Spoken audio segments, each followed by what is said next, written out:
Why else would they have the civilian inmate labor program on record since 2005 declassified? Please tell me. Please, Mr. Oh, wait, that's right. You're not interested in looking into real documents. You're not interested in watching the Iran-Contra hearings where they talk about Rex 84 over 20 years ago. All right, let's keep playing it. You and I both, and there's others, if you really try to debunk these things, and I think this is why the mainstream media doesn't do it, first of all, do you believe, because I don't think we should set out in anything to debunk it or to prove it right. We should prove the truth. Well, it's called reporting.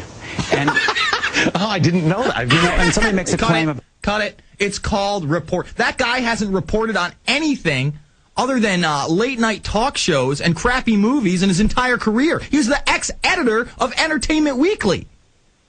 Is that a real news organization? Oh, let's get those pictures on the red carpet. Let's make sure that we get a good shot of Lindsay Lohan's ass. That's the kind of thing that he did. He's not a reporter. He didn't even go to any of these camps. He admitted it yesterday.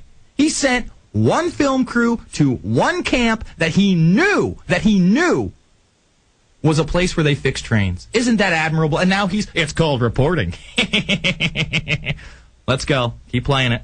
About facts. Yeah. You don't make up your mind in advance. You go and you look at the facts. You look at the evidence. What's frightening about Stop. And pull it back a little bit because he's calling it frightening. You look at the facts. So, again, if you're going to look at the facts, look at the documents. Look at the legislation trying to be passed. This is this year, January 27, 2009. This is a couple months old they're trying to pass this. This is more authorization of FEMA camps in the United States. It's H.R. 645. What do you think? They write these things up for their health?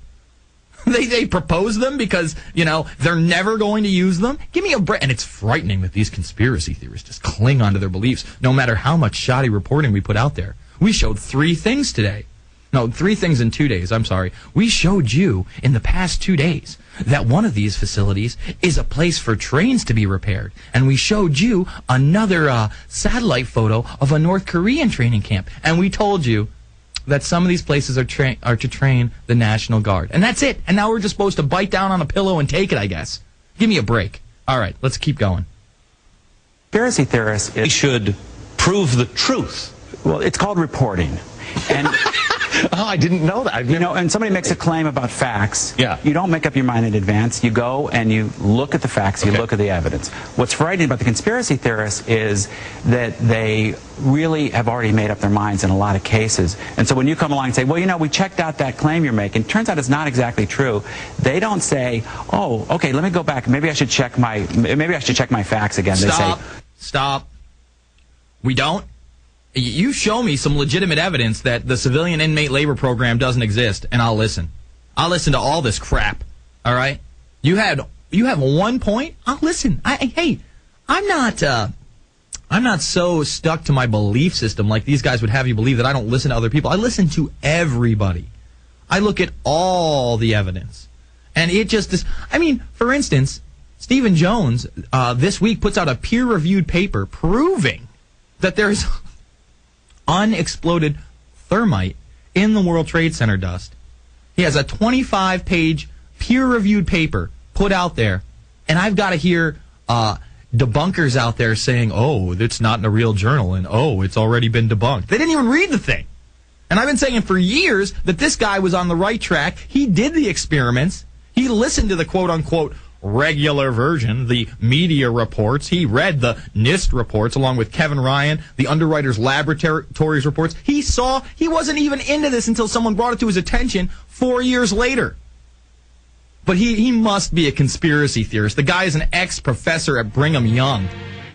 A physics professor. My God. We're going to come back with more of the douchebaggery of Glenn Beck and Jimmy Meggs. Finish up there, and then we're going to go right to your calls. The call line's 866-582-9933. You can check out my blog over at theinfowarrior.com.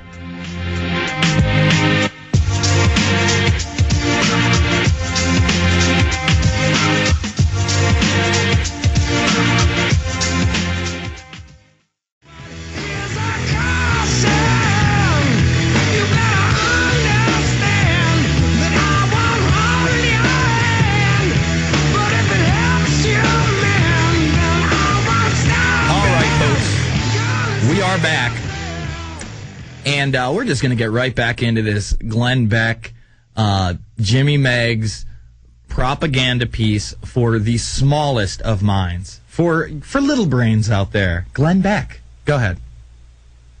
Clearly, you're part of it. Right. You and I both have been part of it now. We're part of it. I was actually, somebody called me the grand architect for 9/11. Because I came from nowhere. Cut it. No one ever said that about you, Beck. No one likes you.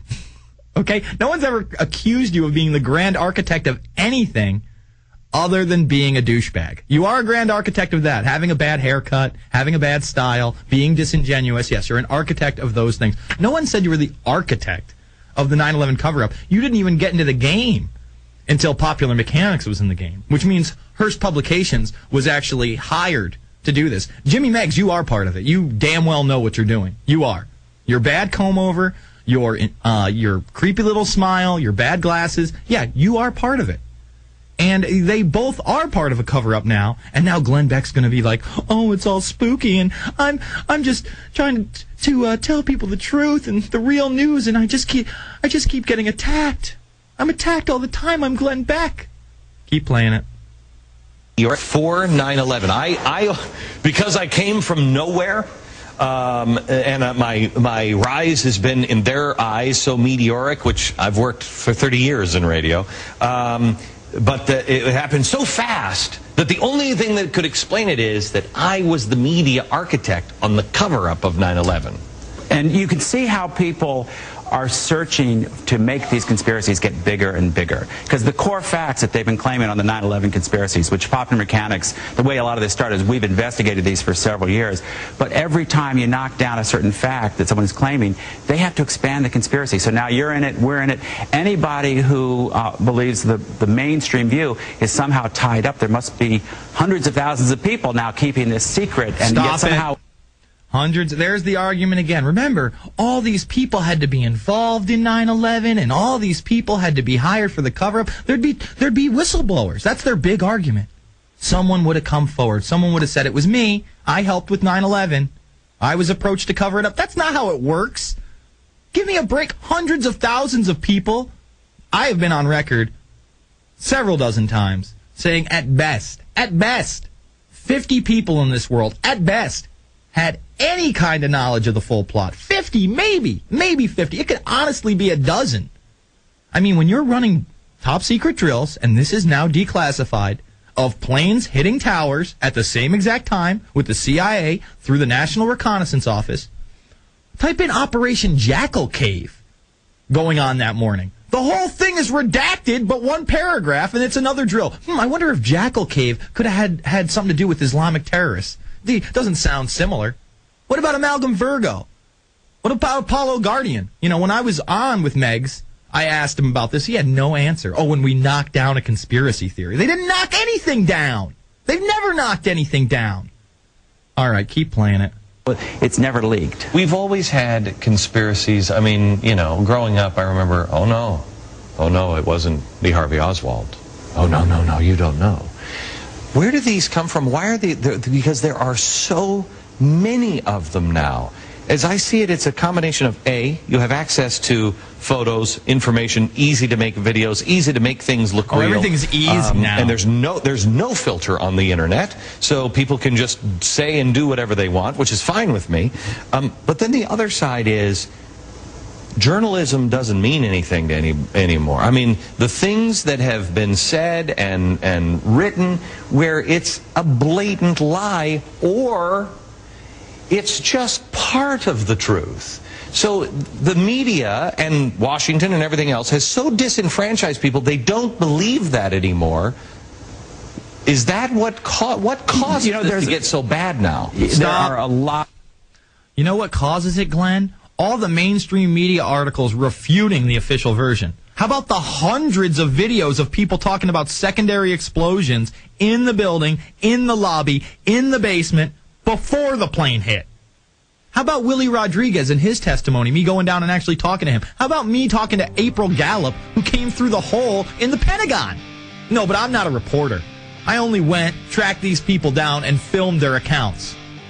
You know, there's only, again, hundreds of mainstream media videos talking about secondary explosions. We now have unexploded thermite in the dust, proven, peer-reviewed. But no, I'm a nutcase. I'm Johnny Nonsense. Give me a break. All right, we're going to finish up with the Glenn Beck, and then I promise you, we'll be taking your calls. It's the Info Warrior.